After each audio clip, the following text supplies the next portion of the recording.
વિધાનસભાની પેટા ચૂંટણીને લઈને મોટા સમાચાર સામે આવ્યા છે। ભાજપ દ્વારા ઉમેદવારોના નામ જાહેર કરવામાં આવ્યા છે। તો ભાજપે ઉમેદવારોના નામની જાહેરાત કરી દીધી છે। ખંભાતથી ચિરાગ પટેલને ટિકિટ આપવામાં આવે છે, તો પોરબંદરમાં અર્જુન મોઢવાડિયાને ટિકિટ આપવામાં આવે છે। વિજાપુરથી સીજે ચાવડાને ટિકિટ આપવામાં આવે છે। વાઘોડિયાથી ધર્મેન્દ્રસિંહ વાઘેલાને ઉમેદવાર તરીકે ટિકિટ આપવામાં આવે છે, તો માણાવદરથી અરવિંદ લાડાણીને ટિકિટ અપાઈ છે।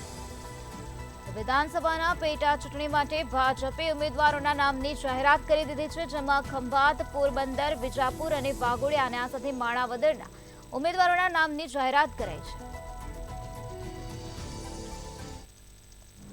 ખંભાત 108 વિધાનસભામાં ભાજપના ઉમેદવાર તરીકે આપની નામની જાહેરાત કરવામાં આવી છે, શું કહેશો?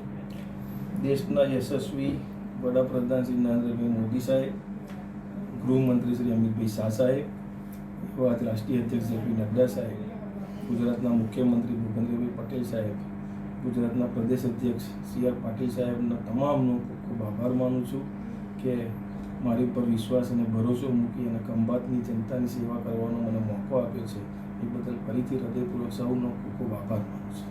સાહેબ, આગામી સમયમાં ખંભાતમાં વિકાસના કાર્યો કેવા રહેશે?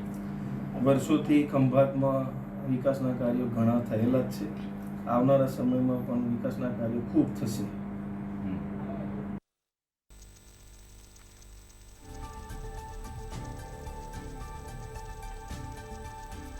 વિજાપુરથી સીજે ચાવડાને ટિકિટ આપવામાં આવે છે। ખંભાતથી ચિરાગ પટેલને ટિકિટ અપાઈ છે, તો પોરબંદરથી અર્જુન મોઢવાડિયાને ટિકિટ આપવામાં આવે છે। વાઘોડિયાથી ધર્મેન્દ્રસિંહ વાઘેલાને ઉમેદવાર તરીકે જાહેર કરવામાં આવ્યા છે, તો માણાવદરથી અરવિંદ લાડાણીને ટિકિટ આપવામાં આવે છે। તો વિધાનસભાની પેટા ચૂંટણીને લઈને આ પ્રકારના સમાચાર સામે આવ્યા છે, જ્યાં ભાજપે ઉમેદવારોના નામની જાહેરાત કરી નાખી।